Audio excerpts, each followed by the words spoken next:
कुमार योगी राम सूरत कुमार जय गुरु राया योगी राम सूरत कुमार योगी राम सूरत कुमार योगी राम सूरत कुमार जय गुरु राया योगी राम सूरत कुमार योगी राम सूरत कुमार योगी राम सूरत कुमार जय गुरु राया योगी राम सूरत कुमार योगी राम सूरत कुमार योगी राम सूरत कुमार जय गुरु राया सद्गुरुनाथ महाराज की எட்டயபுரத்தினுடைய ஏப்ரல் மாதத்து சத்சங்கம் ஸ்ரீராம நவமி தினத்திலே இது ராம நவமி நாளிலே இன்னைக்கு சத்சங்கமாக நடக்கிறது. இது ஒரு சிறப்பு. இன்றைக்கு நம்ம வழக்கமாக அந்த முதல் ஞாயிறு ஆங்கில மாத முதல் ஞாயிறு என்கிற அடிப்படையில் தான் நடத்தினோம். ஆனால் பகவானுக்கு ஒரு அழகு சேர்த்துருக்காரு. இன்னைக்கு ராமநவமி. எப்போவுமே பார்த்தீங்கன்னா யோகினுடைய திட்டத்தில் நாங்கள் டேட்டை தான் முடிவு பண்ணுவோம். அப்புறம் கிட்ட வந்து பிறகு தான் தெரியும் அந்த டேட்டில் அது ஒரு அழகு வச்சுருப்பார் யோகி. அதனால என்ன தெரியுதுன்னா, நாம் இந்த உலகத்தில் எதையும் செய்ய பகவான் தான் தீர்மானிக்கிறோம். இதை நம்ம தெரிஞ்சுக்கணும். இப்போ எல்லாம் நாம் செய்கிறோம்னு நினச்சிட்டு இருக்கிற ஒன்று தான் தப்பு. எல்லாத்தையுமே பகவான் தான் நடத்துகிறாங்கிறது தான் உண்மை. அது கொஞ்சம் காலம் நகர நகர கொஞ்சம் வயது கூட கூட அனுபவமாக அந்த உண்மை தன்னை வெளிப்படுத்தி கொண்டே திரும்ப திரும்ப வெளிப்படுத்தும். அதாவது அவனின்றி ஓர் அணுவும் அசையாதுங்கிறது 100% அவனின்றி ஓர் அணுவும் அசையாது. இந்த வார்த்தைலாம் எக்ஸாஜரேஷன் எக்ஸாக்ட். இப்போ ஸ்ரீராமநவமி அன்னைக்கு ஒரு அழகான தலைப்பு, யோகியும் ஸ்ரீராமநவமி. என் தலைப்புக்கு எனக்கு ஒரு அர்த்தம். 1994 ஏப்ரல் 2ஆம் தேதி நாங்கள் யோகியோடு இருக்கிறோம். கரெக்டாக டேட் இதில் 1994 ஏப்ரல் 2. நான் சொன்னேன்னா, நாங்கள் ஸ்ரீராம்ஜி ஆசிரமத்திலிருந்து யோகியை தரிசிக்க போயிருந்தோம். காலை 7 முதல் இரவு 7 வரை 12 மணி நேரம் யோகி எங்களோடு இருந்தார். அந்த கிட்டத்தட்ட 6:30 ஆகும் பொழுது வைண்டப்பாது முடிய போது 7 மணிக்கு முடிக்க போகிறோம். அப்போ சுவாமிகிட்ட பல விஷயங்கள் பேசிட்டு இருக்காங்க. அதை ஒட்டி எப்போவுமே ராமநவமி ஏப்ரலில் தான் வரும். அப்போ வந்து அடுத்தால ஒரு 10 தினங்களுக்குள் ராமநவமி வருது. இப்போ எங்கள் ஓப்ராஸ்வரி அம்மா கேட்குறாங்க, பகவான் நாங்கள் ஸ்ரீராமநவமி கொண்டாடுறோம் ராம்ஜி ஆசிரமத்தில். அதை எப்படி அந்த ஃபார்ம் வச்சுருந்தாங்கன்னா, ஆண்கள் எல்லாம் ஒயிட் அண்ட் ஒயிட் கொடுத்து நாங்கள் தெருக்கு வீதி உலா மாதிரி போவோம். காலையில் 6 மணிக்கு ஆரம்பித்து மாலை 6 மணிக்கு முடியும். ராமநவமி பாத யாத்திரை இதே தான். ஆனந்தாசிரமத்தினுடைய ஓம் ஸ்ரீராம் ஜெயராம் ஜெய ஜெயராமம் சொல்லி குமரி மாவட்டத்தினுடைய வீதிகளை வர வர்றது யாத்திரை. ஜென்ஸ் எல்லாம் போவோம். அப்போலாம் 101 பேர் 108 பேர். அடியேன் அந்த ஸ்ரீராமநவமியை அங்கேருந்து திருநெல்வேலிக்கே கொண்டு வந்திருக்கேன். ஆலங்குளம் ஏரியாவில் 2 நாள் நடத்திருக்கிறோம். நவ திருப்பதிக்கு 2 நாள் போகிறோம். முதல் நாள் 5 திருப்பதி பெருங்குளத்தில் போய் நைட் ஸ்டே பண்ணிட்டு அடுத்த நாள் மீதியெல்லாம் முடிச்சு இங்கே வந்து ஆழ்வார்த்தங்கள் வந்து முடித்தோம். ஸ்ரீவைகுண்டத்தில் ஆரம்பித்து பெருங்குளத்தில் முடிச்சு இரவு பெருங்குளத்தில் தங்குறோம். நாங்கள் தங்குற அன்னைக்கு பெருங்குளத்தில் உற்சவம் 3ஆம் திருவிழா. அந்த 3ஆம் திருவிழா சப்பரத்தோடு நாங்கள் பெருமாளோட போய் நாங்கள் பாட்டுலாம் பாடி ஆடி அடுத்த நாள் வந்து ராமநவமிக்கு வந்து ஆழ்வார்த்தங்கள் வந்து முடிச்சோம்.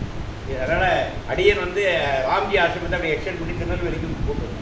திருநெல்வேலியில் ஆலங்குளம் வட்டாரத்தில் 2 தினங்கள், அப்புறம் நம்முடைய நவ திருப்பதியில் 2 நாள், அப்புறம் இன்னொன்று அழகாக நடத்தினோம். அகஸ்தியர் அருவி பக்கத்தில் கல்யாண தீர்த்தத்திலேருந்து ஸ்டார்ட் பண்ணி அம்பையில் கொண்டு போய் முடித்தோம். அதெல்லாம் பாவநாசம் அம்பை ரூட்டில் வந்து அப்பாசமத்தில் வந்து முடிச்சோம். அது ஒரு ஸ்ரீராமநவமி அங்கே நடத்தும். அப்போ இந்த ஸ்ரீராமநவமி நடத்துறதை பற்றி சாமிகிட்ட சொன்னாங்க. எப்படி நடத்துறீங்கன்னு சாமி கேட்டார். ஆண்கள் எல்லாம் ஒயிட் அண்ட் ஒயிட் உடுத்திட்டு வெள்ளை வேட்டி வெள்ளை அதாவது யூனிஃபார்ம் எல்லோரும் ஒயிட் தான் போட்டுக்கணும். போட்டுட்டு அதை ஸ்ரீராம் எப்படி நீங்கள் நாம சொல்றீங்க சேட் அப்படின்னு சாமி. ஸ்ரீராமநவமி எப்படி நடத்துறீங்க சாமி ஸ்டெப் பை ஸ்டெப் கேட்டார். உடனே முருகதாஸ் ஐயா தான் அந்த பாட்டை பாடி கிடாரு. இதே ஆனந்தாசன் சொன்னாங்க, ஓம் ஸ்ரீராம் ஜெய ராம் ஜெய ஜெய ராம் ஜெய ஜெய ராம் ஜெய ஜெய ராம். அப்போ அந்த சூட சாமியிட்ட அப்போ ஆல் ரிப்பீட்டிங் தெரு ஒருத்தர் பாடுவார், மற்றவங்க எல்லாரையும் பாட சொன்னார். அப்போ அப்படி எல்லாம் கேட்டு அப்போ எப்படி போவீங்க? அப்போ இதில் யாரெல்லாம் அந்த ராமநவமி பாத யாத்திரையில் போகிறாங்கன்னு நான் கை தூக்கலை. ஏன்னா நான் அப்போ தான் புதுசு, இதெல்லாம் என்னன்னே தெரியாது, இந்த டியூனே எனக்கு தெரியாது. அப்போ நான் கை தூக்கல போய் பாவம் போல் இருந்தேன். அவங்க வந்து மெஜாரிட்டி பேர் கை தூக்குனாங்க. ஆனால் என்ன ஆகிட்டு தெரியுமா, நான் அந்த ராமநவமி பாதத்தில் கலந்துக்கிட்டேன். அப்புறம் சாமிகிட்ட கை தூக்கலைன்னா அப்போ எனக்கு கலந்துக்கிறேன் ஐடியா தெரியாது, இப்படி ஒன்று நடக்கிறதே எனக்கு தெரியாது. அன்றைக்கு தான் எனக்கு தெரியுது. ஆனால் நான் அந்த ராமநவமி பாத யாத்திரையிலேருந்து கலந்துக்கிட்டேன், எல்லாரும் சொல்லி கலந்துக்கிட்டேன். அப்போது சுவாமி எல்லோரும் கை தூக்க சொல்லிட்டு அப்போ முருகதாசன் பாட சொல்லி எல்லாரையும் ரிப்பீட் பண்ண சொன்னாங்க. அப்போ அம்மா ஒன்று கேட்டாங்க, நாங்கள் பெண்கள் அதில் கலந்துக்கலாமான்னு கேட்டேன். நோ, நீங்கள் என்ன பண்ணுங்க, ராம்ஜி ஆசிரமத்தில் உட்காந்து நீங்கள் மார்னிங் டு ஈவினிங் ராமநாமம் சொல்லுங்கள். சுவாமியோட ஒரு கேர். ஏன்னா ஆண்கள் தெருவில் இறங்கி வீதியாக ஊர்வலம் போகிறோம் நாமா சொல்லுவோம். ஆனால் இந்த நாடு எப்படி இருக்குன்னு தெரியாது. இதில் பெண்களையும் தெருவில் இறங்கி நடக்க வைக்க சாமி அனுமதிக்கிறது. நீங்கள் பெண்கள் ராம்ஜி ஆசிரமத்தில் உட்காந்து நாம சொல்லி, இல்லை பகவான் எங்கள் அம்மா சின்ன குழந்தைகளா, பகவான் அவங்க 2வது நாள் 2 டேஸாக நடத்துவாங்க, செகண்ட் டே ஒரு விழா நடத்துவாங்க. நீங்கள் என்ன பண்ணுங்க, அவர் சொன்னார், ஃபஸ்ட் டேயும் செகண்ட் டே ஆசிரமத்தை சொல்லிட்டு இந்த விழா முடிப்பாங்க பார்த்தீங்களா, அந்த ஸ்பாட்டுக்கு நீங்கள் போய் அங்கே உட்காந்து நீங்கள் நாமா சொல்கிறாங்க. சாமி உங்களுக்கு அது 2லேயும் கலந்துக்கலாம். நீங்கள் முதல் நாள் ஆசிரமத்தில் உட்காந்து சொல்லுங்கள், lady should sit in the ashram and chant Ramnam. Second day, at the conclusion day, you can go to that spot, there you can also tell Ramna. அதாவது அந்த பகவானுடைய கருணை. பெண்களை வந்து அப்படி எளிதாக அபாரம் நீங்கள் போக அப்படி அதெல்லாம் சாமி அலோவ் பண்ணுங்க. ஆண்கள் மட்டும் நம்ம போனாங்க வீதியில் இறங்கி போகிறாங்கன்னா பல இன்னைக்கு ஈஸியாக சொல்லிவிட்டோம் சார். 90களில் தெருக்களில் இறங்கி ஒரு 100 பேர் ஸ்ரீராம் கொஞ்சம் இப்படி பார்த்தாங்க, கிறுக்கு பிடிச்சாது உங்களுக்கு. இல்லை நாங்கள் ஒரு 100 பேர் ஸ்ரீராம் ஜெயராம் இப்படி போனோன்னா இதை வேடிக்கை பார்த்தவங்க உண்டு, கிண்டல் பண்ணவங்க உண்டு, பல பிரச்சனைகளுக்காக ஓடிக்கிட்டு இருந்த நேரங்களை ஒரு மாதிரி மிரட்டுற மாதிரி பார்த்ததெல்லாம் உண்டு. இதெல்லாம் கடந்து நாங்கள் அப்படியே அழகாக ஆனந்தமாக சொல்லி ஆடி பாடி போனோம். அது வேறு விஷயம். இதெல்லாம் நாங்கள் பார்க்கல. வெளி உலகம் எங்களை பார்த்து என்ன வேணாலும் சொல்லிக்கலாம். நாங்கள் அந்த ராமநாம ஆனந்தத்தில் அப்படி மிதந்து செல்லும். நான் கிட்டத்தட்ட ஒரு 10 ராமநவமி பாத யாத்திரை கலந்துருக்கோம். இப்போவும் அட்வொகேட் பாலகிருஷ்ணன் பேயோடல் நடத்திருக்காரு. இந்த ராமநவமி பாத யாத்திரை இப்போ ராம்ஜி ஆசிரமத்தில் அதை விட்டுட்டாங்க. ஆனால் பாலகிருஷ்ணன் அதை இன்னும் தொடர்ந்து செஞ்சுட்டு இருக்கிறார். எனவே இந்த ஸ்ரீராமநவமி பாத யாத்திரை என்பது யோகி பிளஸ் பண்ணி ராம்ஜி ஆசிரமத்தில் ஆரம்பித்த பாதை. ஒரு 10 ஆண்டுகளாவது அதில் கலந்துக்கிற பாகியம் எனக்கு கிடைச்சி. அதில் 3 ஆண்டுகள் நெல்லை மாவட்டத்தையே அதை இங்கே வச்சு நடத்தணும். அங்கேருந்து அன்பர்கள் வந்தாங்க, இங்கே வச்சு நாங்கள் நடத்தோம். 3 இடங்கள் அடியன் ஒரு முன்முயற்சி எடுத்து 3 இடங்கள் அப்போ நடந்தது. அப்போ அந்த அளவிற்கு ராமநாமத்தை சொல்வதில் யோகிக்கு அவ்வளவு ஈடுபாடு. நீங்கள் அதை நல்லா பார்த்தீங்கன்னா இதுக்குனே உள்ள ஒரு ஆசிரமம் ஆனந்தம். அதாவது இன்னைக்கு ராமர் வச்சு பல அரசியல் ரீதியாக பல விஷயங்கள் ஓடிட்டு இருக்கு. ஆனால் ராம நாமத்தை வைத்து ஓடுறது ஆன்மீகம். ஆன்மீகங்கிறதுல ராமரை விட ராம நாமம் தான் பவர். ஏன்னா இந்த கம்பெனி ஒரு இடத்துல சொல்லுவான், வாலியினுடைய நெஞ்சில் அம்பு பாஞ்சிடும். ராமனுடைய அம்பு வாலிகிட்ட பாஞ்சிருது. வாலியை யாரும் வீழ்த்த முடியாது. வாலி ஒரு வரமே வாங்கிக்க. வாலிக்கு எதிரை யார் வந்திருந்தாலும் எதிரே இருக்கிறவருடைய பலத்தில் பாதி அவருக்கு வந்துடும். அப்புறம் வாலியை யாருமே வீழ்த்த முடியாது. எனவே தான் ராமன் மறைந்து நின்று அம்பு விடுவான். அந்த அம்பு போகும்போது ராம பாணத்தை தடுத்து நிறுத்தி பிடுங்குறான். அந்த அம்பு உள்ளே போயிட்டுது. ஆனால் வாலி அதை தடுத்து வெளியே இழுக்கிறான். யாருன்னா அம்பு விட்டான். அந்த காலத்தில் ஒரு அம்புல கூட அவன் பேர் இல்லை. அதோட நேர்மையாக இருந்துக்க அம்புல யார் விட்ட அம்புன்னு அம்புல பேர் இருக்கும். அதில் ஸ்ரீராம்னு எழுதி ராமனுடைய அம்புல ராமான்ங்கிற பேர் இருக்கும். இதை கம்பன் அழகாக சொல்லுவோம். நெஞ்சுக்குள்ளே போன ராம பாணத்தை தடுக்கிற ஆற்றல் உலகத்தில் எவரும் கிடையாது. ராமன் ஒரு பானம் போட்டோன்னா போட்டது தான். ராம பாணத்தை தடுக்கிற ஆற்றல் இந்த உலகத்தில் யாருக்கும் கிடையாது. ஆனால் அதை தடுத்த ஒரே மாவீரன் யாரும் கேட்டால் வாலி. ஏன்னா தடுக்கலை, உள்ள நுழைஞ்சிட்டு திருப்பி இழுத்தான். அதனால அவன் என்ன பார்த்தாங்கிறத கம்பன் சொல்லுவான். மும்மை சூழ் உலகுக்கெல்லாம் மூல மந்திரத்தை தம்மையே தமக்கு நல்கும் தனிப்பெரும் பதத்தை கண்களால் தெரிய கண்டான பாட்டு. மும்மை சூழ் உலகுக்கெல்லாம் மூல மந்திரம் ஸ்ரீராம் அப்படின்னு பார்த்த ராமனாண்டு கை விடுறா அது தொலைச்சிட்டு. அதை ஸ்ரீராம் பாத்திரம் 2 கையும் விட்டான். அதை ஸ்ரீராம்ங்கிற பதம் வாலிங்க அந்த கடமை என்ன ஆயிட்டுது, அவன் உயிர் பிரியுது. ஆனால் அவருடைய அந்த அம்பு தொலைச்சி பின்னாடி அந்த வேலை விட்டுட்டாங்க. அந்த ஸ்ரீராம்ங்கிற பேரை பார்த்தோன்னு ராமனா என்னை கொண்டான்னு சொல்லிட்டு இந்த ராமன் மேலே அவனுக்கு அவ்வளோ பெரிய அன்பு. ராமனா என்னை கொல்லுவான்னு சொல்லிட்டு அவன் நம்ப முடியலை. 2 கையை தூக்குறான், ராமபானம் போயிடுது. அப்புறம் திருப்பி தான் வெளியே வருவான். அப்புறம் வாலிக்கு ராமனுக்கும் வாக்குவாதம் நடக்கும். இப்படி மறைந்துன்னு சொல்லலாம். அது நீங்கள் கம்பராமாயணத்தை படித்து தெரிஞ்சுக்கணும். நிறைய வாக்குவாதங்கள் நடக்கும். கடைசியில் வாலியே இதை ஒத்துக்குவான். வாலி நீ என்னை வதம் பண்ணது கரெக்டாக சொல்லி வாலியே ஒத்துக்கிட்டு ஒத்துக்கிறான். அந்த வாலிக்கு நல்ல கதியை ராமன் கொடுக்குறான். நான் எதுக்கு சொல்ல வந்தேன்னா, அந்த இடத்துல அந்த பானத்தை விட அதில் வெளியிருந்த ஸ்ரீராம் என்கிற அந்த மூல மந்திரத்தை தான் உயர்த்தி கம்பனை காட்டுகிறான். ஏன்னா ராமனை விட ராம நாமம் போகும். ராமன்கிற ஒரு மனித அவதாரம். சீதையை பிரிஞ்சு அழுதவன், கோவப்பட்டவன், சண்டை போட்டவன், எல்லாம் செஞ்சவன். மனிதனுடைய எல்லா ஆசா பாஷங்களையெல்லாம் அவரும் வெளிப்படுத்தினான். ஏன்னா ஒரு மனுஷ அவதாரம் எப்படி இருக்கணுமோ அதுக்கு உண்மையாக இருந்தார் ராமன். ஒரு மனுஷன்ட என்னெல்லாம் இருக்குமோ எல்லா கல்யாண குணங்களையும் காட்டி அது உயர்ந்த குணங்களை காட்டி உயர்ந்த பண்பிடங்களுடைய உறைவிடமாக இருந்தார். இது ஸ்ரீராமனுடைய அவதாரம். ஆனால் ராம நாமத்தை நிறைய பேர் முன்னிருக்காங்க. குறிப்பாக பப்பா ராமதாஸ் கேட்காங்க, நீங்கள் சொல்கிற ராமன் யாரு? என்னுடைய ராமன் ஆத்மராமன். என்னோட ராமன் எங்கே இருக்கான்? என் ஆத்மாவில் இருக்கிறான். அந்த ஆத்மா ராமனை நான் வெளியே கொண்டு வரேன். ஆத்மாராம் சொல்லுவாங்க. இன்னும் சொல்ல போனால் நமக்கு கம்பராமாயணம் ராமாயணம், அது வால்மீகி ராமாயணம். தமிழில் கம்பன்றதுனால கம்பராமாயணம் ஆச்சு. நீங்கள் இன்னைக்கு கேரளாவில் பார்த்தா எழுத்தச்சன் எழுதிய ராமாயணம் இருக்குது. அதுக்கு பேர் என்ன கேட்டாங்க? அத்தியாத்ம ராமாயணம். அது கேரள ராமாயணம் வேறு மாதிரி. சீதைங்கிறது என்ன கேட்டாச்சுன்னா அது வேற. ராவணன்கிறது ஒரு மாயை, சீதைங்கிறது தான் நம்முடைய ஆத்மா. நம்முடைய ஆத்மனை இந்த மாயை திருடி கொண்டு போயிருது. ராமன் அந்த சீதையை மீட்கிறான். மாயை நம்மை பீடிச்சிருக்குது. இந்த மாயையின் பிடியில் இருந்து சீதையை மீட்பது என்று ஆத்ம விடுதலைன்னு கொள்வார். எனவே கேரளாவில் இந்த ராமாயணத்தையே ஒரு உயர்ந்த நிலைக்கு கொண்டு போயிட்டாங்க. அவன் ரொம்ப பிற்காலம், கம்பனுக்கெல்லாம் பிற்காலத்தில் எழுதின விஷயம். பிற்காலம் வரும்போது ராமாயணத்தினுடைய விளக்கமே வேற மாதிரி மாறிவிட்டே.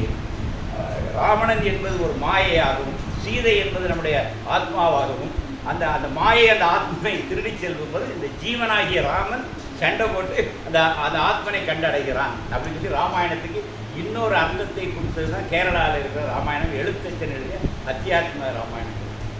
ஏன்னா அப்போ இந்த ராம் என்பது காலம் வளர்ந்தது ஒரு ஆழ்ந்த அர்த்தம். மிகச்சிறந்த ராம பக்தன் மகாத்மா காந்தி. நீ காந்தியை பற்றி வேற பல விஷயங்கள்லாம் வருது.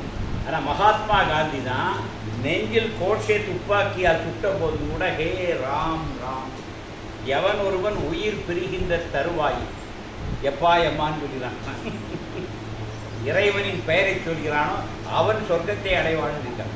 உயிர் பிரிகிற தருவாயில் இறை நாமத்தை நாம் சொன்னோன்னா, எந்த இறை நாமத்தை சொன்னையோ அந்த இடத்துல கொண்டு உன்னை கொண்டு இறைவன் கொண்டு சேர்த்துவோம். நீங்கள் சிவா சிவ சிவான்னு சொன்னீங்கன்னா உங்களுக்கு கைலாசத்துக்கு பேர், ராமான்னு சொன்னீங்கன்னா வைகுண்டம் பேர். ரெண்டு பக்கத்தில் இருக்கு. ஒரு சண்டை படம்னா வைகுண்டமும் இதுவும் ஏசி 3 டயர் 2 டயர் மாதிரி. நீங்கள் எதில் இருந்தாலும் நல்லாயிருக்கும். நீங்கள் வைகுண்டம் போய் சேர்ந்தாலும் கைலாசம் போய் சேர்ந்தாலும் ரெண்டு பக்கத்து விட்டு அங்கே சண்டைப்படாமல் ஒன்றா இருக்கலாம். இதுதான் விஷயம். என்ன சொல்ல வந்தான்னா, உயிர் பிரியும் தருவாய் உன்ட்ட என்ன ஒரு நினைப்பு இருந்தனா திருப்பி ஒரு ஜென்மம் உனக்கு. கூழு பண்ணாங்க, அரைக்கப்பு தான் குடிச்சு இன்னொரு கப்பு குடிக்கலாம் நினைச்சேன். நான் நடுவில் போயிட்டேன்னா திருப்பி ஒரு பிறவி பிறந்து கூழு குடிக்கவே வர வேண்டியது. இது உண்மை. இது ராசூலில் சாரதாமா சொன்னாங்க, கடைசி நேரத்தில் ஒரு ஆசையோடு இறந்தால் அந்த ஆசை நிறைவேறதற்காக இன்னொரு ஜென்மா இறைவன் கொடுத்துரும். அதாவது கடைசி காலத்தில் எப்படி இருக்கணும், எல்லாத்தையும் விடணும். எல்லாத்தையும் விட்டு ஒன்றும் வேண்டாம், செவனேன்னு இருக்கணும்.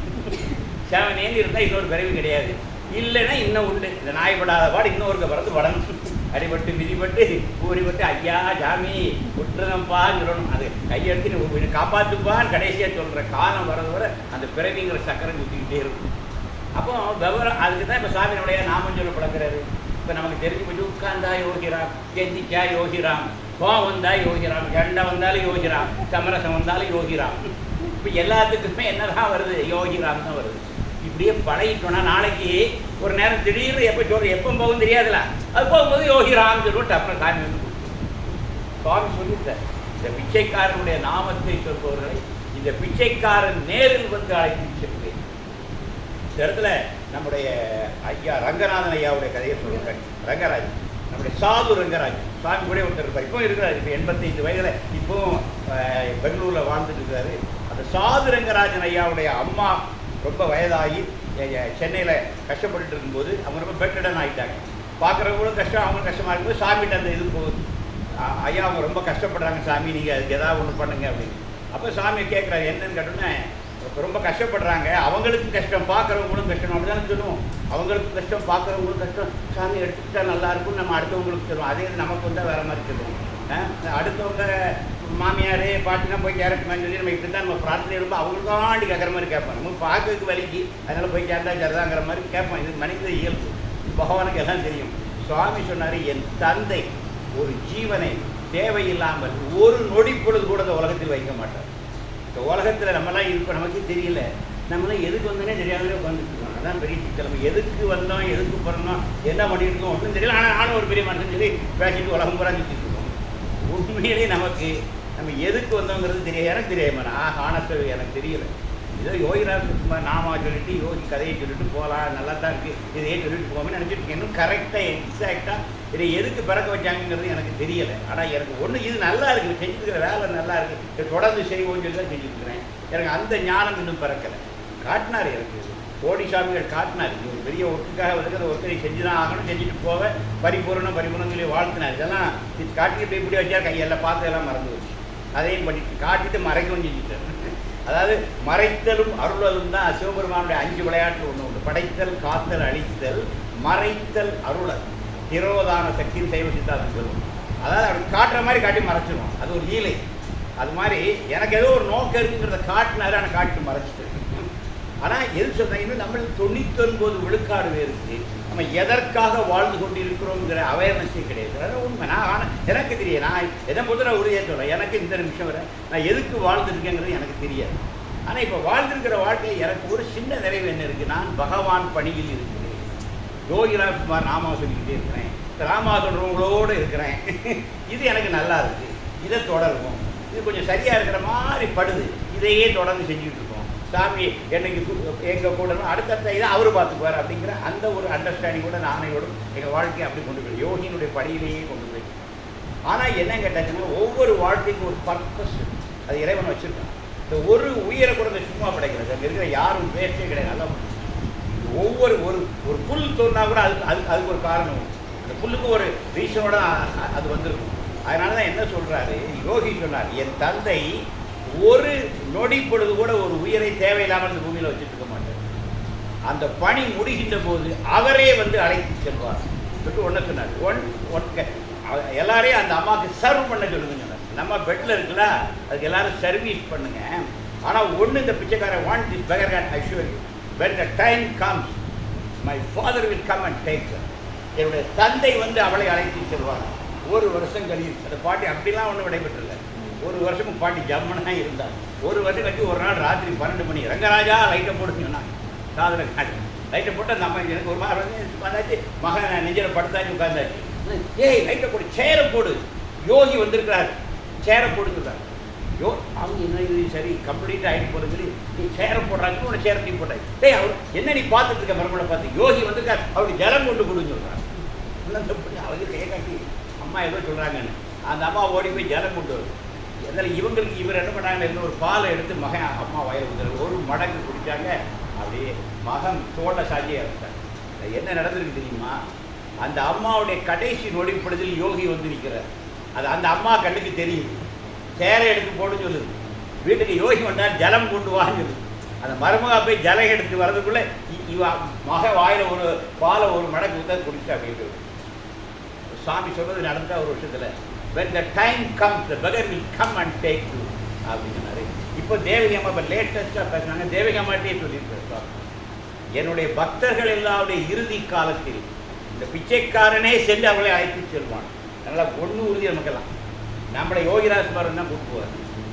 நம்மளை சாதாரண கிடையாது, நமக்கு மட்டும் ஸ்பெஷல். நமக்கு இந்த வேறு நகராட்சி வேணும் அது இதெல்லாம் வராது. நமக்கு மட்டும் என்ன வரும், யோகிராம் சுரத்குமாரோடைய ரதம் நமக்கு வரும்.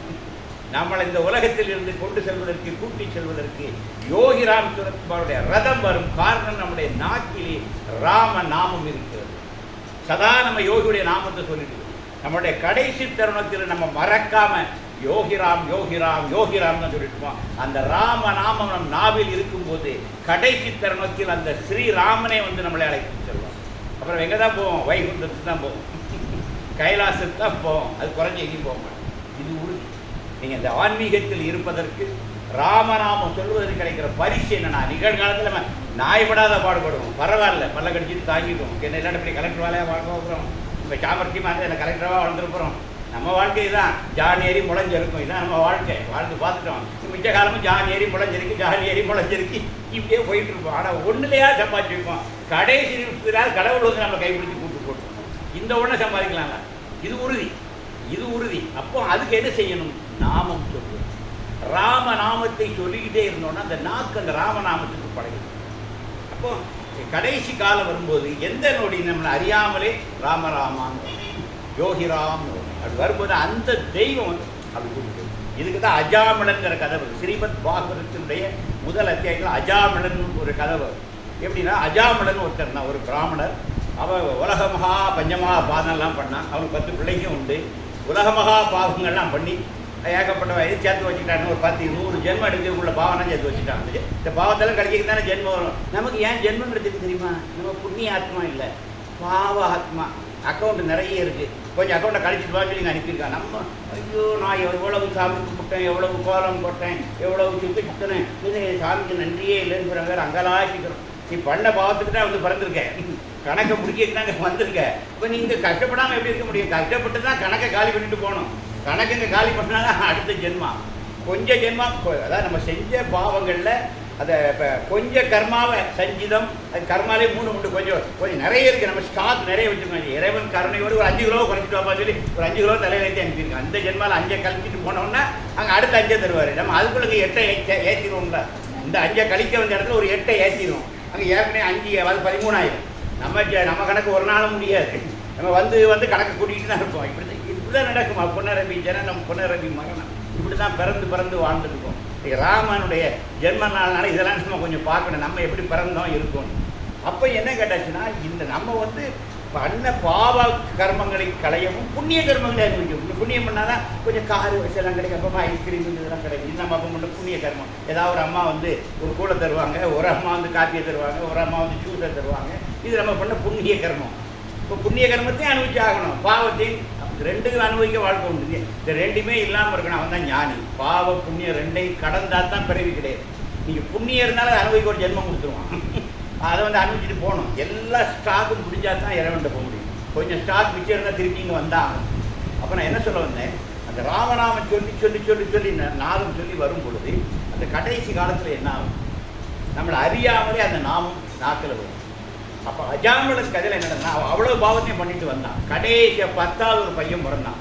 அவனுக்கு தெரிஞ்சோ தெரியாமல நாராயணன் பேர், நல்ல பேர் உடனே கபிலன் சித்தார்த்தெல்லாம் பேர் விடுறது நல்லதுன்னு சொல்லணும். ஏன்னா கடைசி நேரத்தில் அவன் கதையை பாருங்க, அவன் நாராயணன் அவன் பேர் விட்டான்.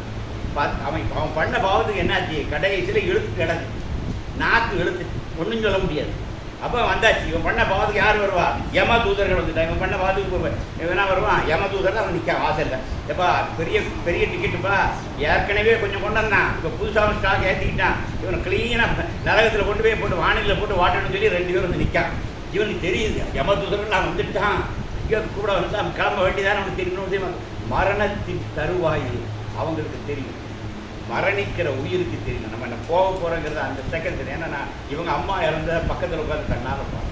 என் மாமியார் விடைபெறும் அந்த அனுபவம் இன்னைக்கு எனக்கு இருக்கு. அவங்க எப்படி விடைபெற்றது நான் இன்னும் அழகாக பார்க்கணும். ஒரு அருமையான விடைபெறுதல். எங்கள் அம்மா விடைபெற்ற அழகு வந்து ஒரு தெய்வீகமான ஒரு அழகு.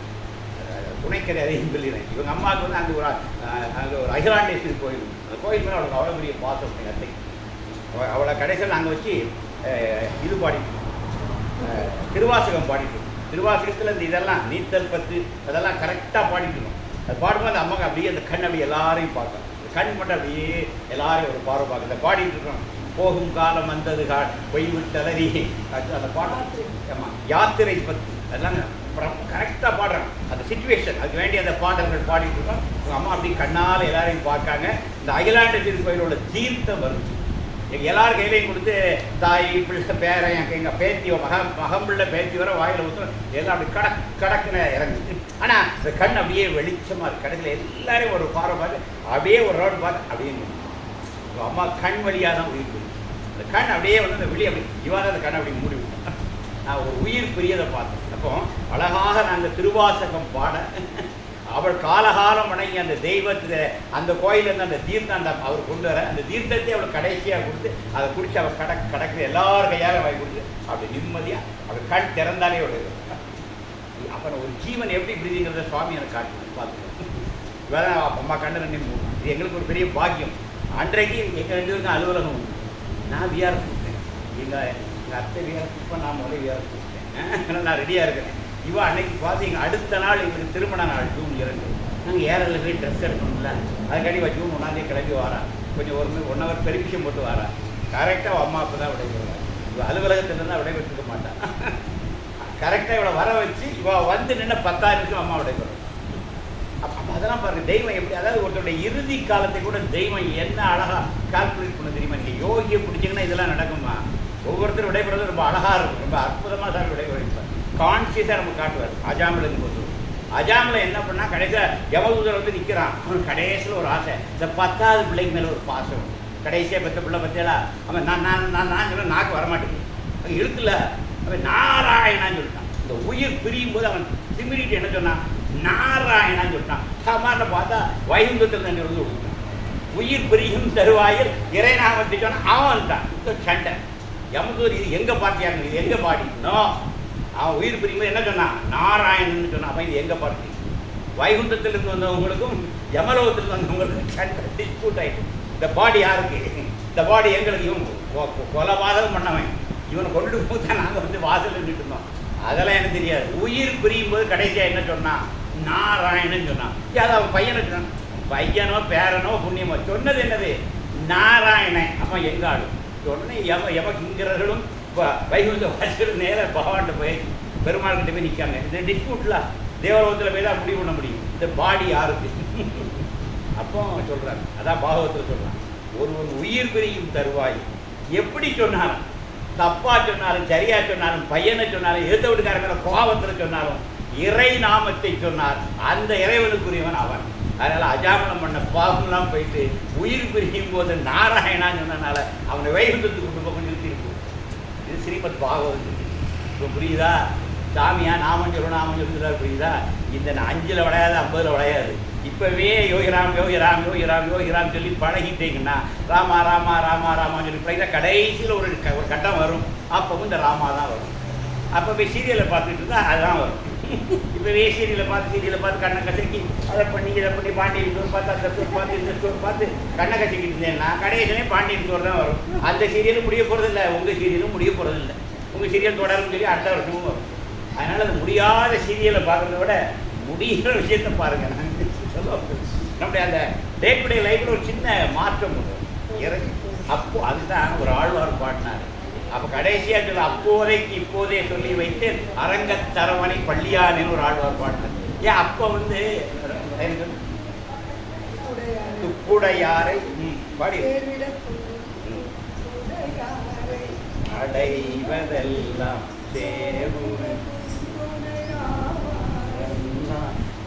பிறனாயினும் உண்மையடை ஆனைக்கு நீ அருள் செய்ததனால் ஏய்ப்பனை வந்து கலியும் போது அங்கேதும் நான் உன்னை நினைக்க மாட்டேன். அப்போதைக்கு இப்போதே சொல்லி வைத்தேனே அரங்க தரவணை பள்ளியானே. சாவித தென்னை புவிக்கோள் கண்டார் சங்கோடு சக்கரம் எண்ணினானே.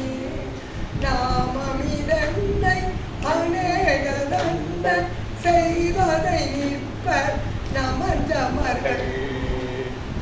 கோவிட துந்திர நட்டனையும் புகவண்ணம் நிற்பதோ மாயை நல்ல ஆமிட தேயுடை சொல்லி வைக்கேனே அரங்க தரவணை பள்ளியானே.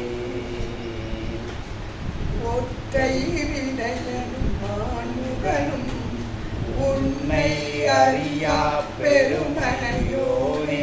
முற்ற உலகெல்லாம் நீயேயாகி மூன்றெழுத்தாகிய முதல்வனையோ. அற்றதுவான சிவக்கென்றெண்ணி அஞ்சி நமந்தம பற்றும் போது அற்றைக்கு நீ என்னை காக்க வேண்டும் அரங்க தரவணை பள்ளியானே. பையர வண்ண பாக்கடலுள் பள்ளி கொள்கின்ற பரமமூர்த்தி உய்ய உலகில் படைக்க வேண்டி புதியில் கொத்தினான் நான் உகனை. வைய மனிதரை பொய்யென்றெண்ணி காலனையும் உடனே படைத்தானே.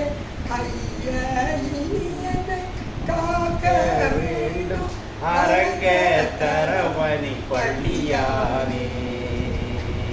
எல்லையில் வாசல் புகுக சென்றா ஏற்றி நமந்தமர் பற்றும் போது நின்று உபாயம் இல்லை நெறியும் சங்கமும் எடினானே. சொல்லாமல் போது உண்ணாமெல்லாம் சொல்லினேன் என்னை கூறி கொண்டென்றும் அல்லல் படாதனம் காக்க வேண்டும் அரங்க தரமணி பள்ளியானே. பாட்டு என்ன அழகா சொல்றாரு. கடைசி காலத்துல நாக்கெல்லாம் இழுத்து வச்சுக்கிடும்பா, அவன் பேரையும் சொல்ல முடியாது, நமர்கள்லாம் வந்து நிற்பாங்க. அதனால நான் இப்பவே சொல்லி வச்சுட்டேன், அட்வான்ஸா கொடுத்தாரு ஆண்டவனுக்கு. அப்போதைக்கு இப்போதே சொல்லி வைத்தேன் அரங்கத்தரவனை பள்ளியானே. அரங்கத்தில் இருக்கிற ஸ்ரீரங்கத்தில் இருக்கிற அரங்கநாதா, இப்பவே ரங்கநாதா உனக்கு கூட நாளை நாமும் சொல்லி வச்சுட்டேன், இந்த கணக்கை அப்போ செட்டில் பண்ணிக்கலாம், இப்போ எடுத்துக்காது. கடைசி நாட்டில் எனக்கு நாக்கு இழுக்காது. நாராயணன் கூட சொல்ல நாய் தான் ஒரு நாராயணன் நான் இருக்கும், அதுக்கு மேலே வராது. அப்போ நான் திணறிட்டு இருப்பேன். அப்போதைக்கு இப்போதே சொல்லி வைத்தேன். இதெல்லாம் நீ அப்போ கணக்குக்கு எடுத்துக்கன்னு சொல்லிட்டான். எப்படி பாருங்க, நம்மளால தான் விவரமான ஆட்கள்லாம் கொஞ்சம் அட்வான்ஸ் கொடுத்து போடுற ஆட்கள்லாம். எனவே நாமத்தையே அட்வான்ஸாக கொடுத்துட்டான். கடைசி காலத்தில் எனக்கு நாமம் சொல்லக்கூட முடியாமல் நாக்கு எடுத்துக்கிட்டுனா இந்த நான் இப்போ சொல்கிற நாமத்தை நீ அப்போ எடுத்துக்கப்பான்னு சொல்லி ஒரு ஆழ்வார் பாடி. நம்ம பாசுரங்கள்லாம் என்ன அழகாக இருக்கும். நம்முடைய தேவாரம், திருவாசகம், பாசுரமெல்லாம் எவ்வளவு உயர்ந்த தத்துவங்களை, உயர்ந்த உண்மைகளை, வழிகளை, நெறிகளை நமக்கு காட்டும். இதை வந்து நாங்கள் யோகியர் பாட வச்சேன். குருவையார் ரெட்டியார் போய் பாட வைத்து இந்த பாடல் எல்லாம் நாங்கள் திருவண்ணாமலையில் யோகி பலமுறை பாடிய பாடம். தேவகி அம்மா, விஜயம்மா பாட, அதுக்கடுத்து நாங்களும் கூட இணைந்து பாடியிருக்கோம் 90 கட்டம். எதுக்கு சொல்ல வந்தேன் நான், இதெல்லாம் உண்மை. நான் சொல்றதெல்லாம் உங்களுக்கு சுவையாக ஒரு கதை மாதிரி, ஆனால் இதுதான் உண்மை. கடைசி தருணம், இந்த நிகழ்கால வாழ்க்கையை நம்ம ஒன்றும் செய்ய முடியாது, ஆனால் கடைசி தருணத்தை நம்மால் தீர்மானிக்க முடியும். எப்படி தீர்மானிக்கலாம்? இங்கே நிகழ்காலத்திலேயே நாமங்கள் கூறி, இறை நாமங்கள் கூறி உங்கள் நாவையும் உங்கள் மனதையும் பழக்கிக்கிட்டீங்கன்னா அந்த கடைசி தருணம் ஒன்று வரும்போது இந்த பழக்க தோஷத்தில் ராமா, சிவா, முருகா, சண்முகா, ஈஸ்வரா, சக்தி வடிவேலா எதை அடிக்கடி சொல்லிட்டு இருக்கோமோ இதுதான் நமக்குள்ளேருந்து வரும். அப்படி வரும்போது அந்த மூர்த்தி, அந்த தெய்வம் வந்து உன்னை காப்பாற்றும். இது ஒரு தெய்வீகமான சத்தியம். இது ஒரு இதை தான் அந்த சிறிய ராமனா உங்களுக்கு தரக்கூடிய உண்மை. ராம நாமத்துக்கு அவ்வளோ பவர். அந்த நாமியே இந்த நாமத்துக்கு கட்டுப்படுவாங்க. இப்போ நம்ம யோகி எப்படிங்க பிடிக்கிறோம்? ராம யோகிதான். எட்டயபுரம் மக்கள் என்ன சொன்னாலும் சாமி கேட்பாரு. ஏன்னா அவ்வளவு நாமம் ஓடுது. நான் உண்மையிலே சொல்கிறேன், நான் பார்த்து சந்தோஷப்படுறேன். அவர் வாரம் வீடுகளோட நான் அப்பப்போ பார்த்து சந்தோஷப்படுறேன். ஏன்னா எட்டயபுரம் தான் எனக்கு கோகுலம் மாதிரி இருக்குது. எட்டயபுரம் தான் யோகியினுடைய கோகுலம். எட்டயபுரம் தான் யோகியினுடைய பிருந்தாவனம். எட்டயபுரம் தான் யோகியினுடைய அந்த மதுராபுரி அப்படின்னு. அவ்வளவு நீங்கள் வியாழக்கிழமை, திங்கக்கிழமை, பௌர்ணமி, சுவாதி புட்டை வளைச்சி என்னமாவது பண்ணிட்டு இருக்கீங்க. பாண்டியர் எல்லாரும் வாழலை. இதெல்லாம் மகா புண்ணியம். நீங்கள் வந்து தெரிஞ்சோ தெரியாமலோ நீங்கள் பெரிய புண்ணியங்களை சம்பாதிச்சிருக்கீங்க. இதெல்லாம் செய்யும்போது என்னன்னா அந்த இறைவன் பிரீதி ஆவாங்க. அது யோகிராம் பார்த்து வேற வழியே இல்லை. எட்டயபுரம் மக்களை காப்பாற்றுறது தலை வேறு வழியே இல்லை. அதுதான் உண்மை சார். இந்த நாமி வந்து நாமத்துக்கு கட்டுப்படுவாங்க. அந்த நாமத்தை திரும்ப அந்த நாமி ஒன்றும் பண்ண முடியாது. அப்போ நீ அன்பால் தான் அவனை சிறைப்பிடிக்க முடியும். இறைவனை நீங்கள் சிறைப்பிடிக்கலாம் சார். அவங்க அன்பால் சிறைப்பிடிக்கலாம், உங்களுடைய பக்தியால் சிறைப்பிடிக்கலாம், உங்கள் இறை நாமத்தால் அவன் வசப்படுவான், நாமத்துக்கு அவன் வசப்படுவான் சார். 100% ட்ரூ. இந்த ஸ்ரீராமன் இந்த மெசேஜ் தான் சொல்ல வருவோம். ராம நாமத்தை நீங்கள் ஒரு பானமாக மாற்றுங்கள். ராமன் வேற பானம் விட்டான் ராவணன் அடிக்க. நம்ம ராமனை வீழ்த்துறதுக்கு ஒரு பானம் வச்சிருக்கோம், அது பேர் நாமப்பானம். ராம நாமம் என்கிற பானத்தை வீழ்த்தினால் இறைவன் நம்மோட வந்து நிற்பார். இறைவனை வீழ்த்துகிறது அந்த நாமம். அந்த நாமியையே வீழ்த்துகின்ற ஆற்றல் நாமத்திற்கு உண்டு. பக்தர்களாகிய நாம் ஒரு பானம் எடுப்போம். அது நாம பானம், ராம பானம் அல்ல. ராம பானத்துக்கு இணையான நாம பானம். அதுதான் யோகி எடுத்தார். 7 நாள்ல அதை அடைந்தார். அவருடைய குருநாதர் பப்பா ராம்தாஸ் ஓம் ஸ்ரீராம் ஜெயராம் ஜெய ஜெய ராமும் என்கிற நாமத்தை கொடுத்து சாண்ட் திஸ் ராம் நாம் 24 ஹவர்ஸ்னு 1952 சொல்றாரு. ஒரு ரூமுக்குள்ள போறாரு, கதவை கூட்டுறாரு. 7 nights and days father killed this beggar. No one is here to experience or express anything you wish. இது 24 மணி நேரம் இந்த நாமத்தை சொன்னு குரு கொடுக்க அப்படியே போய் ஒரு அறைக்குள் உட்கார்ந்து ஆனந்தாசிரமத்தில் அவர் உட்கார்ந்து வர ஸ்ரீராம் ஜெயராம் ஜெய ஜெய ராமும் ஸ்ரீராம் ஜெயராம் ஜெய ஜெய ராமும் சொல்லிகிட்டே இருக்கார். 24 மணி நேரம் சொல்லிட்டு குரு சொல்லிகிட்டே இருக்கார் சார். கண்ணை முடிச்சு பார்த்தா 7 நாள் போயிட்டுது, 7 நைட் இருக்கு. அப்புறம் தான் வெளியே வருவோம் பார்த்தா அவர் ராமனாவே ஆகிட்டு. ராமா ராமா ராமா ராமான்னு என்ன ஆயிடலாம், ராமனாவே ஆகிட்டு. 7ஆவது நாள் கதவை தட்டு வெளியே வந்தால் அவர் எல்லா ராமநாத்து எதை பார்த்தாலும் ராமனா இருக்கு, எல்லாத்தையும் கட்டிப்பிடிக்கிறார். இதே அனுபவம் அந்த குருநாதர் பப்பா ராம்தாஸ் கிடைச்சு. அதுக்கு ஒரு 25 வருஷத்துக்கு முந்தி பப்பா ராமதாசர் திருவண்ணாமலைக்கு வந்தார். ஆலமர குகைன்னு ஒரு இடம் இருக்குது. அந்த ஆலமர குகையில் போய் ஒரு 10 நாள் 15 நாள் தவத்தில் இருந்தார். ஒரு நேர பால் மட்டும், ஒரு கப் பால் மட்டும் குடிச்சிட்டு அந்த குகையிலே இருந்தார். அப்படியே இருக்கும்போது அவருக்கு கிருஷ்ண தரிசனம் கிடைக்கும். எல்லாம் வெளியே வந்து பார்க்குறாரு. எல்லாம் முள்ளை கட்டி பிடிக்கிறார் கிருஷ்ணான்னு சொல்லி, எரும மாட்டை கட்டி பிடிக்கிறார் கிருஷ்ணா, ஆடு மேயுது ஆட்டை கட்டி பிடிக்கிறார் கிருஷ்ணா, யாரை பார்த்தாலும் கிருஷ்ணா, என்னை மன்னிச்சுங்க, எல்லாமே கிருஷ்ணா கிருஷ்ணா. ஒவ்வொருத்த காலத்துக்கு அவருக்கு எல்லாமே கிருஷ்ண தரிசனம் கிடைக்கும். பப்பா ராமதாசருக்கு ஞானம் கிடைத்தது திருவண்ணாமலையில் இருக்கின்ற ஆலமர குகை என்கிற குகையிலே. ஒரு நேரம் ஒரு கப் பால் குடிச்சு ஒரு 15 நாள் 20 நாள் இருக்க அவருக்கு அந்த நிலை கிடைக்கும். பகவான் யோகிராம் குமாருக்கு ஆனந்தாசிரமத்தில் 7 நாளில். நம்ம கண்ணப்பன் எப்படி சார் 7 நாளில் இறைவனை அடைந்தது. கண்ணப்பன் முரட்டு வேடன் சார். அவன் என்ன தெரியும், சாமி கூட தெரியுமா, பூஜை தெரியுமா, புரஸ்காரம் தெரியுமா. அவன் போனால் மானை வெட்டினா இறச்சியை கொண்டாந்து நல்லா கறிக்கு பார்த்தா நல்லா சுவையாக இருக்குன்னு சொல்லி அப்படி அதுக்கு வாயில் போட்டு மென்று பார்த்து நல்லா நைஸாக்கி படைச்சான். அவனுக்கு அபிஷேகம் தெரியுமா, வாயில் இப்போ பொன்முகலி ஆற்றுடைய தண்ணீரை வந்து தூளில் புளிச்சு துப்புனான் அந்த குடும்பத்தேவருக்கு. இந்த இறச்சியை கொண்டு வச்சான், சாப்பிட்டு சாமி துண்ணு சாமின்னு சொன்னான். சாமி துண்ணுது அவனுக்கு என்ன சாமி எடுத்து துண்ணுது. இதை பார்க்குற சிவகோத்திரியார் ஒடிஞ்சிருந்து பார்க்க, என்னடா இதை வச்சாரமான சிவகோத்திரியார் உலகநாதன் கூட பிறந்தவர். அவர் டெய்லி வந்து எல்லாம் மணியெல்லாம் ஆட்டி பூஜைலாம் பண்ணி எல்லாம் விருத்தியாக்கி நமச்சிவாயன்னு சொன்னார். நமச்சிவாயம் அதுக்கு வரலை. இந்த இறக்கியை கொண்டு கொடுத்தா பார்த்து அவனுக்கு வந்துட்டார். சிவகோத்திரியாருக்கு பெரிய விஷயம். 7 நாளாக பூஜை பண்ணி பார்க்காரு.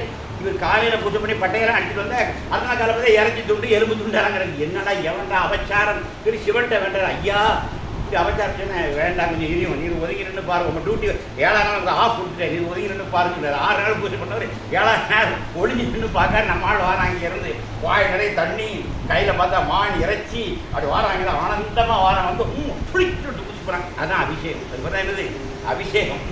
அடுத்தால இறச்சி துண்ணு நல்லா பாரு, கட்டில் பாரு, எலும்பெல்லாம் நான் எடுத்துட்டேன், உனக்கு இறச்சியாக வைக்கேன், நல்லா மெதுவாக சாப்பிட்டு சொல்லி கொடுத்தா சிவபெருமான சாப்பிடுறாரு.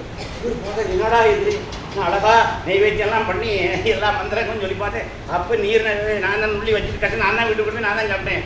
இந்த அவன் தர திங்கா இருக்குது, காலியாகுது. இப்போ கொடுக்க நைவேத்தியம் காலியாகுது. நம்ம எப்படி நைவேத்தியம் வைக்கணும், காலியாகாதுங்கிற தைரியத்தில் தான் நைவேத்தியம் வைக்கும். 1.5 படி போட்டால் 1.5 படி வச்சு 45 பேரை கவர் பண்ணிடலான்னு தான் கொண்டு வந்து போடுறோம். ஒரு 1/2 படி அவர் எடுத்தார் வைங்களேன், நமக்கு குறைச்சிடுவோம், அளவை குறைச்சிடுவோம்ல. 1.5 படி திருப்பி வரதுனால தான் நம்ம கணக்கு பண்ணி வச்சுட்டு இருக்கோம்.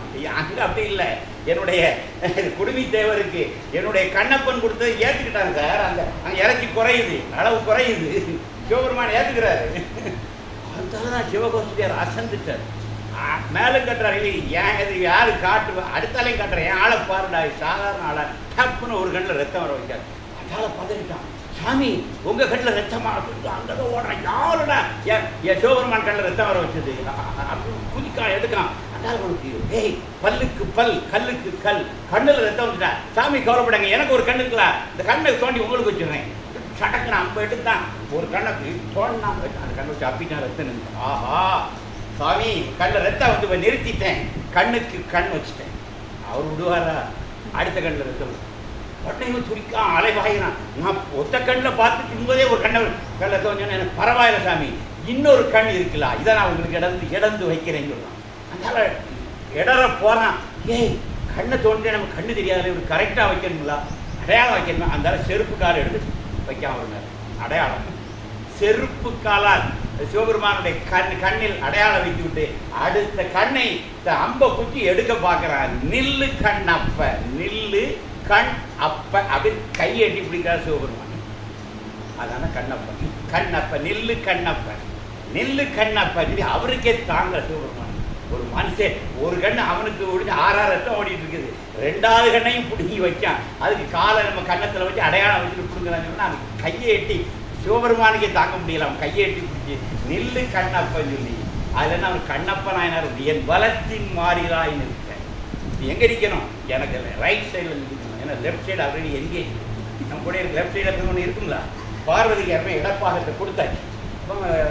இது என்கேஜ் ஆகிடும். வலப்பாகம் தான் ஃப்ரீயாக இருக்குது, நீங்கள் வந்து நின்றுப்பாங்க. இடப்பாகத்தை பார்வதிக்கும் தன் வலது பக்கத்தை தன்னுடைய அடியவன் கண்ணப்பனுக்கும் கொடுத்தவன் கடவுள் பகவான்.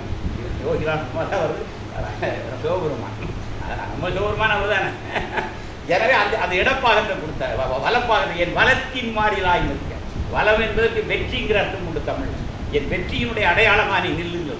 அதனால சாமி எதை காட்டினாரு, நீ இறைச்சி திங்கியா, நீ இந்த பழனி அதெல்லாம் விஷயம். பக்தி அவன்கிட்ட இருக்கும், அவன்கிட்ட தான் பகவான் பக்தி இருக்கும். இறைச்சியே கொடுத்தாலும் ஏற்றுக்குவான். பகவானுடைய பக்தி முக்கியம். இதுதான் கண்ணப்பனுடைய கதை. அதனால அவன் ஒருத்தன் தான் 7 நாளில் இறைவனை அடைஞ்சான். கண்ணப்பன் போல் யாரும் அன்பு செய்ய முடியாது. பின்னாடி வந்து அடியார் கண்ணம் போராடினாங்க. கண்ணப்பன் மாதிரி ஒருத்தன் கிடையாது. 7 நாளில் இறைவன் அடைஞ்சவன் சார்.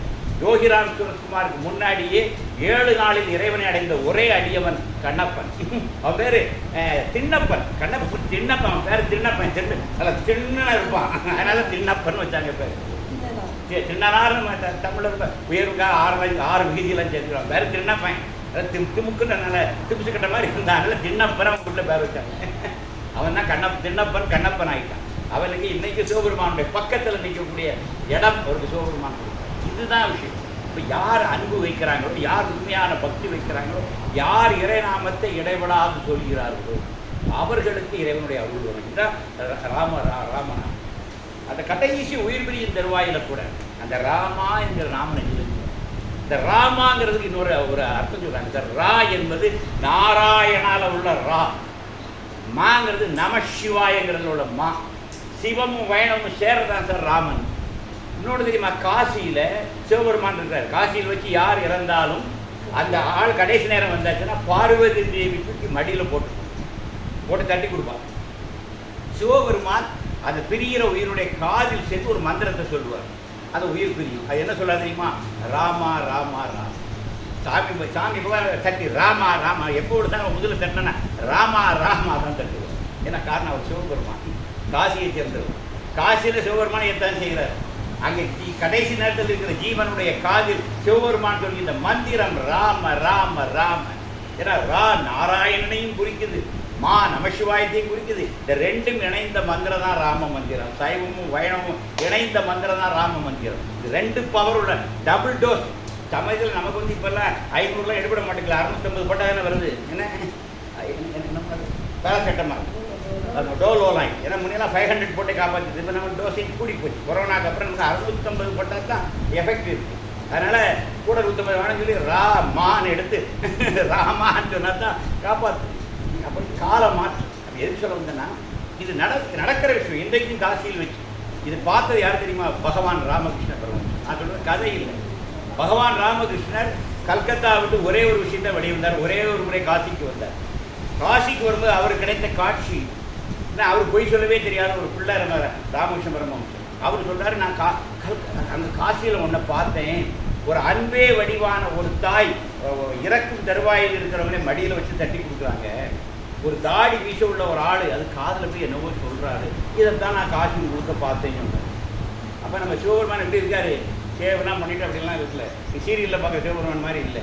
சிவபெருமான் அவ்வளோ மாதிரி தான் இருக்காரு. சங்கர் மாதிரி தான் அந்த ஆடி வீசியோட தான், நேரத்தை தலையோட ஆடி வீசியோட தான் இருந்திருக்காரு. இதைத்தான் அந்த அவர் பார்த்துருக்காரு. ராமகிருஷ்ணன், சங்கர் ராமகிருஷ்ணன் பார்த்த சங்கர் இதுதான். ராமகிருஷ்ணன் பார்த்த சங்கர் இப்படி தான் இருந்திருக்கிறாரு. தாடி மீசியோட தான் இருந்திருக்கிறாரு. அவர் தான் ஏதோ சொல்கிறாரு, ஜடா முடியெல்லாம் வச்சுட்டு ஏதோ காதில் சொல்கிறாரு. இதை நான் பார்த்தேன்னு சொல்கிறார் ராமகிருஷ்ணன். ஏன்னா அவருக்கு தான் அந்த அருட்காட்சி. அன்றைக்கு அங்கே வாழ்ந்தவர் தான் திரைலிங்க சாமி என்பவர். ஒரே நேரத்தில் 2 உடலில் வாழ்ந்தவர். ஒன்று வந்து காசியில், அதில் குழந்தை சாமியாக மதுரையிலே இருந்தார். ஒரே காலத்தில் 2 உடல் இருந்தது காலமாக அவரையும் பார்க்குற ராமகிருஷ்ணன். அவர் என்ன சொல்கிறார் தெரியுமா, இவன் நடக்கும் சிவன் சொன்னார். கோயிலில் ஒரு சிவன் இருக்கிறான், அவன் விஸ்வநாதன். வாக்கிங் சிவான்னு அப்படின்னு போட்டாங்க. திரைலிங்க சாமிங்கிற சித்தரை ராமகிருஷ்ணன் எப்படி தெரியுமா, இந்த இவர் தான் சிவா. கோயிலில் சிவா உட்கார்ந்துருக்காரு, இந்த சிவா ரோட்டில் நடந்துட்டு இருக்கிறாரு. அந்த திரைலிங்க சாமியை சிவா வாக்கிங் சிவான்னு ஒரு புக்கே இங்கிலீஷில் நான் படிச்சிருக்கிறார். அது அவரை பற்றி ஒருத்தர் எழுதின புக்கு. இந்த வார்த்தை சொன்னது பகவான் ராமகிருஷ்ண பரமஹம்சர். சிவன் வெளியே இறங்கி நடக்கிறாங்க, அதையா திரைலிங்க சாமின்னு சொன்னார். அந்த திரைலிங்க சாமி குழந்தை ஆனந்தாங்கிற பேரில் மதுரையிலே இருந்தார். சிலவன் காசியில் பார்ப்பான் சாமின்னு சொல்லுவான். மதுரைக்கு வரும், அங்கேயே அவர் இருப்பார். சாமி நான் கூட காசியில் பார்த்தீங்கன்னா அங்கே இதுக்கு பேர் திரைலிங்கம், இங்கே இது பேர் குழந்தை அப்படின்னு. அப்போ இங்கே குழந்தையானதான் சொல்லுவாங்க. இவன் எனக்கு காசிக்கு போவான், அங்கே இவருக்கு இருப்பார். சாமி இங்கே மதுரை சாமி இல்லை, அங்கே இது பேர் குழந்தை, இங்கே இது பேர் திரைலிங்கம். ஒரே காலத்தில் 2 உடம்பில் வாழ்ந்த ஒரு மகான். அவரை பகவான் ராமகிருஷ்ண பரமஹம்சர் தரிசிக்கிறார். வாக்கிங் சிவா, நடக்கும் சிவன் அப்படின்னு சொன்னார். இதெல்லாம் நடந்த அற்புதம் நடந்த மண் இந்த மண். இன்னைக்கு ஸ்ரீராம நவமி. இந்த புண்ணியமான செய்திகளெல்லாம் உங்களுக்கு சொல்லியிருக்கிறேன். ஒரு நிமிடம் நீங்கள் உள்வாங்கி இன்றிலிருந்து உள்ளம் உருக நாமம் சொல்ல பழகுங்கள். அது ராமநாமமோ சிவநாமமோ எந்த நாமமோ இல்லை என்றால் என் குருவின் யோகி ராம் சுரத்குமார் என்கின்ற குருநாமம் அதை எடுத்து செல்லுங்கள். இதை தினமும் நீங்கள் சொல்லிக்கிட்டே வாங்க. அதை ப்ராக்டிஸ் பண்ணுங்க. உங்கள் நாட்டில் அது ப்ராக்டிஸ் ஆகட்டும். இது கடைசி நேரத்தில் உங்களுக்கு கை கொடுக்கும். கடைசி நேரத்தில் மட்டும் இல்லை, எல்லா காலத்திலும் கை கொடுக்கும். நாவில் இறைவனுடைய நாமம் இருந்தால் உங்களை வேற எந்த தீய சக்தியும் ஆண்டால் அதை சேலஞ்ச் பண்ணிக்கணும். நாங்கள் எப்படி நடந்துருக்கோம் சார், எங்கள் கார் எங்கள் சாரதி 1,26,000 கிலோமீட்டர் தாண்டியாச்சு. பாண்டிகிட்ட கேட்டு பார்க்குறேன், இதுவரை ஒரு நாள் கூட எங்கள் கார் பீடியானது. நாங்கள் எவ்வளோ சுற்றுறோம் உங்களுக்கு தெரியும். இங்கேருந்து போகிறோம், அங்கே தஞ்சாவூர் திருவாரூர் 500-600 கிலோமீட்டரில் சாதாரணமாக போயிட்டு வரோம். கிட்டத்தட்ட 6-7 ஆண்டுகளாக போகுது. 1,25,000 கிலோமீட்டர் யோகிராஜ்குமார் ரதம் ஓடிட்டு இருக்க ஒரே சாரதி வந்தான். இதுவரை எங்கள் கார் பீடி ஆகலை. எங்கள் கார் மேலே எந்த காரும் போதலை. எங்கள் கார் மேலே ஒரு துரும்பு கூட பட்டதில்லை. இது எதனால் நடக்குது? யோகிராம் சுரத்குமார் திருநாமம். அந்த நாமத்தை சொல்லிக்கொண்டே இருந்தால், அந்த நாமத்தை சொல்லிகிட்டே இருக்கவங்களுக்கு ஒரு தீங்கும் வராத சொல்லித்தார். இதுதான் ஷீல்டு. நமக்கு எது ஷீல்டு? ராமநாமம் தான் நம்முடைய ஷீல்டு. ராமநாமம் தான் நம்முடைய பானம். ராமநாமம் தான் நமக்கு பாதுகாப்பு. எனவே இது உங்களை இம்யூன் ஆகிடும். நீங்கள் ராமநாமம் சொல்லி வந்தீங்கன்னா யூ ஆர் டோட்டலி இம்யூன். எல்லாத்தையும் இம்யூன் ஆகிடுவீங்க. ஒரு பெரிய ஷீல்ட் ஆகிடும். உங்களை எந்த நோயும் உங்களை பாதிக்காது, எந்த தீய சக்தியும் உங்களை அண்டாது. அந்த நாமத்துக்கு அவ்வளோ பெரிய பவர் உண்டு. தந்தவர் எங்களுடைய தந்தை யோகி ராம் சுரத்குமார். இந்த குரு மந்திரத்தை எடுத்து செல்லுங்கள். சதா சர்வகாலம் இந்த நாமத்தையே சொல்லிக் கொண்டிருங்கள். இது ஒரு பெரிய கவசமாக உங்களுக்கு மாறும். சுரத கவசமாக மாறும். அது உங்களை காக்கும். வாகனம் ஒட்டிடும் வேளையில் நீ என் சாரதியாய் வந்து காத்திட வேண்டும்ங்கிற வரியை உண்மையாக்கும், நிஜமாக்கும், வாழ்க்கையாக்கும். இன்றைக்கு எங்களுக்கு நிரூபிக்கப்படும். இதெல்லாம் வெறும் வார்த்தையில் இதெல்லாம் உண்மையாகி இருக்கிறார் சுவாமி. ததாஸ்து பகவான் அங்கே ததாஸ்து ததாஸ்துன்னு சொல்லியிருக்கார். என்ன சொன்னாலும் ததாஸ்து ததாஸ்து. அந்த பக்தி, அந்த சரணாகதி, அந்த ஏகமாக பிடித்து நிற்கணும். குருவுக்கு ஏகமாக நிற்கணும். சரணா ஏகன் அநேகன் இவனே அப்படிங்கிற அப்படி பிடிச்சி நிற்கணும். அப்படி பிடிச்சி நின்னாச்சுன்னா அந்த வரம் மருள் எல்லாருக்கும் கிடைக்கும். இது வந்து எந்த குவாலிஃபிகேஷன் கிடையாது. என்னுடைய உமாவுக்கு கிடைக்கலையா ஒரு துளசி, வாழ்க்கையே மலர வைக்கலையா? உண்மைதானே? என் யோகீஸ்வர மருந்து கொடுத்தேன், அந்த மருந்து அவங்க வந்து செஞ்சா. உமா நல்லபடியாக இருக்காள். இன்னைக்கு அதை பார்த்தாலே சந்தோஷமா இருக்கு. நீங்கள் அவா புண்ணியத்தில் என்ன இருக்குது, ஒரு பெரிய நீங்கள் பாண்டி அழகான ஒரு மாடத்தையே கட்டி வச்சுட்டாங்க. என்ன அருமையாக இருக்கு பாரு. சாமி எப்படி லீலை பண்ணிட்டாரு பாரு. ஒரு பொண்ணை வச்சு லீலை பண்ணி தான் கோயிலுக்கு ஒரு துளசி மாடத்தை கொண்டு வந்துட்டார். அழகான மாடம். இன்னைக்கு இந்த ஆலயத்தினுடைய ஒரு பேர் அழகே அதுதான். தெய்வீக சக்திகளை இது இழுத்துங்க தருது. இந்த கிழக்க இருக்கிற இது அந்த தெய்வீக ஆற்றல்களை இந்த துளசி அப்படியே இழுத்துக்க உள்ள கொண்டு வரும். இது சுவாமியுடைய ஏற்பாடு. நீங்கள் மதுரை குருஷேத்திரத்தில் போனாலும் இப்படி இருக்கும். இது நல்லா திறந்த வெளியாக, அங்கே கூட மூடி வச்சுக்கலாம். இது திறந்த வெளியாக இருக்குது, ரொம்ப அழகாக இருக்குது. கிழக்கு திசை பார்த்து அழகாக சூரிய வெளிச்சம் படுகிற இடத்துல அழகாக இருந்து இந்த எட்டயபுரத்தினுடைய ஒரு அற்புதமான அழகாக இந்த யோகிராம் சுரத்குமார் நாமகுடத்தினுடைய எட்டயபுரத்தினுடைய துளசி மாடம் பகவான் யோகிராம் சுரத்குமார் சொன்னது போல, விரும்பியது போல் அமைந்திருக்கு. இது எல்லார் வாழ்க்கையும் மலர வைக்கும். எந்த குடும்பத்தில் எந்த பிரச்சனை வந்தாலும் இந்த துளசியை சுற்றி 3 தடவை சுற்றி வந்து துளசி அம்மாவை விட்டுட்டு உள்ளவாங்க. உங்களுக்கு எல்லா பிரச்சனையும் காணாமல் எழுதித்தர. கணவன் உங்களை விரும்புவான், மனைவி உங்களை நேசிப்பாள். குறிப்பாக குடும்பத்துக்குள் ஒரு ஐக்கியம் வரும், குடும்பத்துக்குள் ஒரு பாச நேசம் வரும். இது பகவான் சொன்னது. அது எட்டயபுரத்தில் மீண்டும் சொல்லிக்கப்பட்டது. உமாக்கன்றி அதை உருவாக்கிய பாண்டிக்கு நன்றி. நான் அதை சொல்ல வருவேன். அழகா இருக்கு. எனவே எல்லா ஐஸ்வர்யங்களையும் சாமி இங்கே அருள்கிறார். அவருடைய காரணங்க நாமம் ஒலிக்குது. அவருடைய நாமம் ஒலிக்குது. அவருக்காக பாடுறோம். குழந்தைகள் பாடுறது, பெரியவங்க பாடுறாங்க, வயதானவங்க பாடுறாங்க, எல்லாரும் பாடுறோம். எல்லா நாளிலும் பாடுறோம். அப்படி வரும்போது என்ன ஆகும்? இது ஒரு தெய்வீக அருட்கூடமாகுது. அருட்கூடங்கிற பேர் என்ன தெரியுதா? தெய்வீக அருட்கூடமாக இது மாறும். தெய்வத்தினுடைய அப்படியே அந்த அருள் வந்து அப்படியே இங்கே சேகரமாகும். வர்ற எல்லாருக்கும் அது கிடைக்கும். அந்த வேவ் தான் அங்கே இருக்குது. இந்த தெய்வீக அலைகள் தான் அங்கே நிறைஞ்சிருக்கு. யாரெல்லாம் வந்துட்டு போகிறாங்க, ஆல் ஆர் பிளஸ்ட். சாமிக்கு அந்த பிச்சைக்காரனுடைய இடத்திற்குள் ஒருத்தர் காலடி எடுத்து வெளியிட்டு போனான்னு nobody will go empty handed. கால் வச்சுட்டு வெளியே போகிறவங்க வெறுங்கையோடு திரும்ப மாட்டான். என்னுடைய அருளை வாங்கிட்டு தான் போவான். இன்னைக்கு சித்திரக்கரையிலேருந்து வந்திருக்கீங்க, நீங்கள் நிறைய அள்ளிட்டு தான் போக போகிறீங்க. வெறுங்கையே கிடையாது. யோகி போகிறவங்க எல்லாருக்கும் அள்ளி அடி கொடுத்து அனுப்புவார். அந்த அருள் இங்கே வந்துட்டு போகிற எல்லாரும் வெறுங்கையோடு திரும்புவதில்லை. அவர்களுக்கு என் குருநாதனுடைய அருள் கோடி கோடியாக அவங்க மேலே இருக்கும். அதை எடுத்துகிட்டு தான் போகிறீங்க. இந்த இறைத்தன்மையோடு, இந்த இறை நாமத்தோடு, இந்த இறைத்தன்மையிலேயே இருந்தால் இந்த ஸ்ரீராம நவமி இன்றைக்கு மட்டுமில்லை, எல்லா நாளும் நமக்கு ராமநவமி ஆகட்டும் என்று சொல்லி இறுதி செய்கிறேன். யோகிராம் சுரத்குமார், யோகிராம் சுரத்குமார், யோகிராம் சுரத்குமார். ஜெய குரு ராயா. ஸ்ரீராம் ஜெய ராம் ஜெய ஜெய ராமோ, ஸ்ரீராம் ஜெய ராம் ஜெய ஜெய ராம்.